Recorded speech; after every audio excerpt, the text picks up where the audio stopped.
안녕하세요. 미국 주식하는 임계님입니다. 오늘 미국장 한번 보겠습니다. 구독과 좋아요 부탁해요. 오늘 시장은 투자자들이 전반적인 포트폴리오 조정에 나서며 3대 지수는 모두 하락세로 돌아섰고, 여기에 더해 빅테크 기술주에 대한 차익 실현이 이뤄지는 가운데 최근 급등했던 다우존스 지수마저 500포인트 이상 하락을 하는 모습을 보여줬죠. 우선 3대 지수는 장 초반 매수세가 유입되는 듯 했지만 이내 매도 우위의 장세로 전환했고, 이 같은 현상은 빅테크 기업들의 2분기 실적 공개를 앞두고 투자자들이 일단은 차익 실현에 나서고 있다는 것인데, 이로 인해 시장은 최근 금리 인하 기대로 연결해 호재로 받아들이던 경제 지표의 약세도 이날은 악재로 인식해 미국의 신규 실업수당 청구 건수는 24만 3천 건으로 지난 5월 초 이후 최대치를 기록하는 모습을 보여줬죠. 하지만 이날의 주인공 TSMC는 인공지능 개발용 반도체 열풍에 힘입어 시장의 전망치를 뛰어넘어 주가는 소폭 상승해 171달러로 마감했고, TSMC는 이번 실적에서 매출이 6,735억 1천만 대만 달러로 전년 동기 대비 40% 이상 늘었는데, 여기에 더해 순이익은 2,478억 5천만 대만 달러로 1년 전에 비해 36%나 증가했고, 애플과 엔비디아를 고객으로 둔 TSMC는 지난해부터 AI 관련 주문이 늘어나면서 실적이 크게 개선되고 있는 모습을 보여주고 있습니다. 이로 인해 TSMC는 현재 3나노미터의 최신 공정을 도입하고는 있지만 내년에는 2나노미터의 공정으로 대량 생산에 나설 예정이라 시장의 점유율 역시 점점 더 높아질 것이라 예상이 되는데, 덩달아 클라우드와 같은 첨단 산업에서 생성형 AI에 대한 수요가 늘고 있어 TSMC는 3나노미터 공정이 여전히 좋은 생산성을 유지하고 있기 때문에 주가 역시 앞으로 상승을 할 여지가 크다고 할 수 있습니다. 이로 인해 투자은행 니드햄앤드 컴퍼니는 최근 보고서에서 TSMC의 목표 주가를 210달러로 설정하고 매수 의견을 내비쳤는데, 이에 TSMC의 주가는 이날 장중 3% 가까이 상승을 하며 단번에 178달러까지 올라가는 모습을 보여줬죠. 이어 인공지능 대장 엔비디아는 TSMC 호실적에 힘입어 주가는 2.63% 상승해 121달러로 마감했고, 엔비디아는 장 초반 3% 가까이 상승을 하며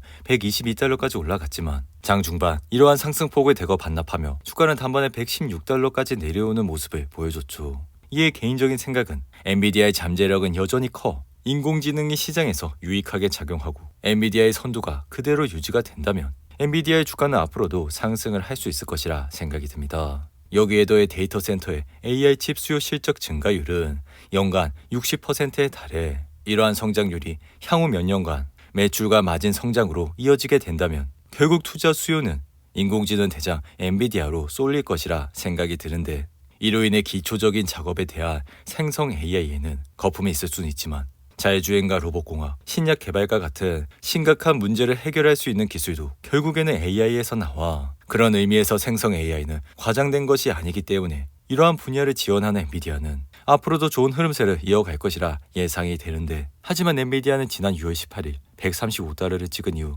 지속적인 하락세를 보여 118달러까지 내려왔지만 이내 반등을 하면서 134달러까지 올라와 전고점 코앞까지 올라왔는데, 하지만 이내 내려가며 전날에 미국의 반도체 제재 강화와 트럼프의 TSMC 방위비 지급 논란으로 주가는 단번에 6% 이상 하락을 하는 모습을 보여줬죠. 그럼에도 불구하고 엔비디아는 여전히 세 자릿수 매출 증가세를 보여주고 있고, 주당 순이익 역시 지속적인 상승세를 보여 펀더멘탈에는 전혀 문제가 없다 생각이 드는데, 이어 넷플릭스는 장 마감 직후 내놓은 실적에서 시장의 예상치를 상회하는 결과가 나왔고, 넷플릭스의 실적을 자세히 보시면 주당 순이익은 4.88달러로 시장의 예상치 4.7달러를 상회해 매출 역시 시장의 예상치를 웃도는 모습을 보여줬죠. 여기에 더해 토탈 멤버십은 805만 명이 늘어 2억 7,650만 명을 기록해 시장의 예상치를 크게 상회하는 모습을 나타냈는데, 이에 넷플릭스의 주가는 실적 발표 이후 3% 이상 하락을 하는 모습을 나타냈지만 현재는 1% 이상 상승을 하고 있고,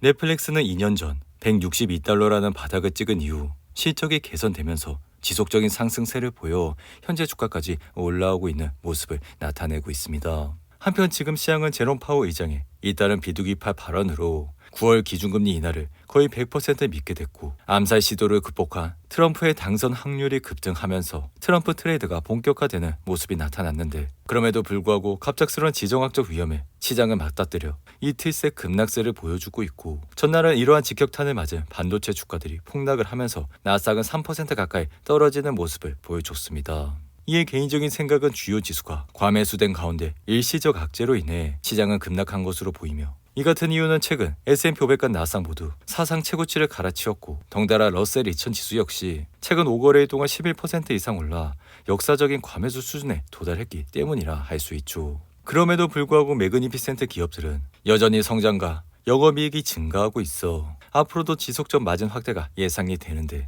이로 인해 골드만삭스는 최근 아마존의 목표 주가를 $250로 높여 소매 마진의 증가와 AWS 마진 확대가 예상된다 밝혔고, 울프 리서치 역시 최근 보고서에서 메타의 목표 주가를 $620로 제시해 메타의 주가 수익 비율은 26배까지 높아질 수 있다 밝혔습니다. 이어 테슬라의 주가는 이날 0.29% 상승해 $249로 마감했고, 지난 4월 23일 1분기 실적 발표 이후 급등한 테슬라는 다소 소강 상태에 있다가 지난 7월 2일에 인도량 실적이 발표되며 주가는 단번에 $263까지 올라왔는데, 하지만 지난 11일엔 당초 8월 8일로 예정됐던 로보택시 공개일이 연기되면서 주가는 단번에 8% 이상 하락을 하는 모습을 보여줬죠. 이에 개인적인 생각은 트럼프가 당선이 되면 전기차에 대한 세제 혜택이 축소될 가능성이 높아 전기차 산업 전반적으로는 부정적일 것이라 생각이 들지만, 테슬라에는 잠재적으로 긍정적일 수 있어 이 같은 이유는 전기차 보조금이 없어지는 환경에서 중국 제품에 대한 관세가 올라가는 상황과 맞물려 이 같은 현상은 테슬라에 분명한 경쟁 우위를 제공할 것이라 생각이 듭니다. 이어 시가총액 1위 기업 애플은 이날 2% 이상 하락해 $224로 마감했고, 애플은 지난 7월 16일 $234라는 사상 최고치를 찍은 이후 이틀간 하락세를 거치며 현재는 20일 이동평균선 코아까지 내려온 상황이라 할 수 있는데, 그럼에도 불구하고 모건스탠리는 최근 보고서에서 목표 주가를 $273로 올렸고, 이는 현재 종가 대비 약 20%가 더 높은 수준이라 할 수 있죠. 이에 개인적인 생각은 애플의 AI 플랫폼인 애플 인텔리전스는 기록적인 기기 업그레이드를 촉진할 잠재력이 있다 생각이 들어 이 기능은 앞으로 수년간 애플 기기 업그레이드를 위한 분명한 촉매제가 될 것이라 애플의 주가는 이틀간 하락세를 거쳤지만 좋은 흐름세를 이어갈 것이라 생각이 듭니다. 한편 가상화폐 대장 비트코인은 $65,000를 찍은 이후 하락세를 보여 현재는 $63,000에서 흐름을 이어가고 있고, 비트코인은 가상화폐 산업에 친화적인 평가를 받고 있는 트럼프가 총격을 당한 이후 가파르게 상승을 했지만 현재는 이러한 상승폭을 다소 반납한 모습을 보여주고 있죠. 이어 주택 건설업체인 DR 호트는 시장의 예상치를 뛰어넘는 실적을 공개해 매출이 $99억 7천만 달러, 주당 순이익 $4.1를 나타내며 이날 주가는 10% 이상 상승을 했고, 피자 소매체인 도미노는 엇갈린 2분기 실적을 발표하면서 주가는 13% 이상 폭락을 하는 모습을 보여줬죠. 이어 비욘드 미트는 채권자들과 협의해 대차 대조표 재구조화에 대한 논의가 시작됐다 밝힌 이후 주가는 10% 이상 하락했고, 유나이티드 항공은 강력한 2분기 실적에도 불구하고 주가는 1% 이상 하락을 했는데, 반면 은행 결제 회사인 디스커버리 파이낸셜은 예상보다 나은 2분기 실적을 발표하면서 이날 주가는 1% 이상 상승을 하는 모습을 나타냈습니다. 오늘도 8분이 넘는 긴 영상 끝까지 시청해 주셔서 감사하고요. 가시기 전에 구독과 좋아요 잊지 마시고, 그럼 저는 다음 영상에서 찾아뵙겠습니다. 감사합니다.